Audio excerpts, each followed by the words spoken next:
DJ Ram सुवन Singh परस्तेजी gram तेंदू डौल।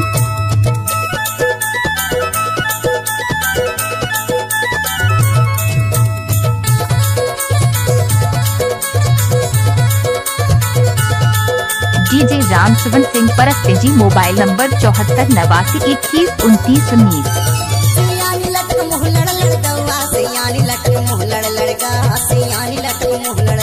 अच्छा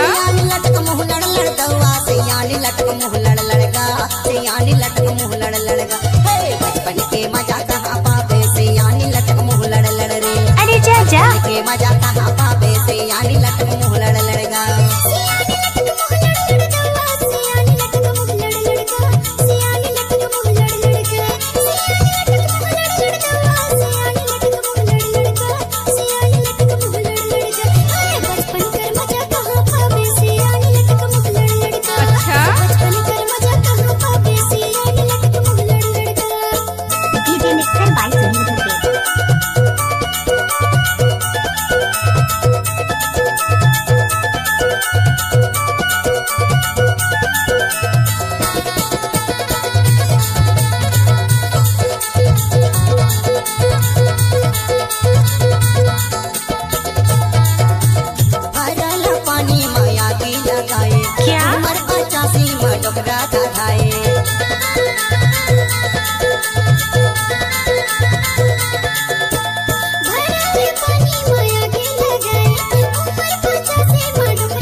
बचपन के मजा कहाँ पावे से यानी लटक मुँह लड़ लड़ रे।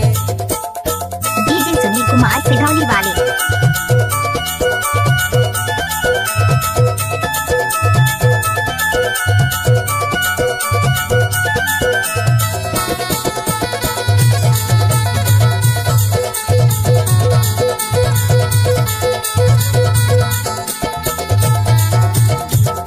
मोबाइल ला डोबरा चलाए सारी रात खटिया माता का खियाए।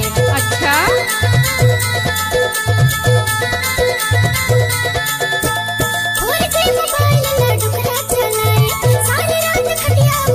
सारी रात फुसुर फुसुर काका कोठियाए से यानी लटक मुँह लड़ लड़गा। बचपन के मजा कहाँ पावे से यानी लटक मुँह लड़ लड़गा। बचपन के मजा कहाँ पावे से यानी लटक मुँह लड़ लड़ रे। इलाका किसी का हो धमाका सुनील धुले का होगा।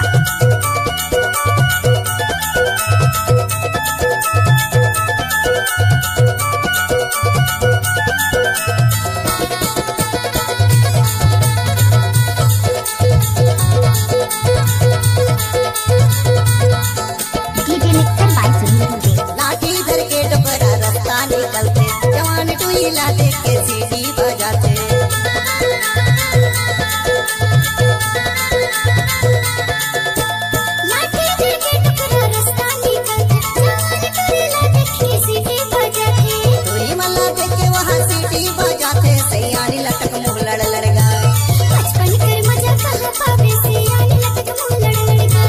बचपन के मजा कहाँ पावे से यानी लटक मुँह लड़ लड़ रे।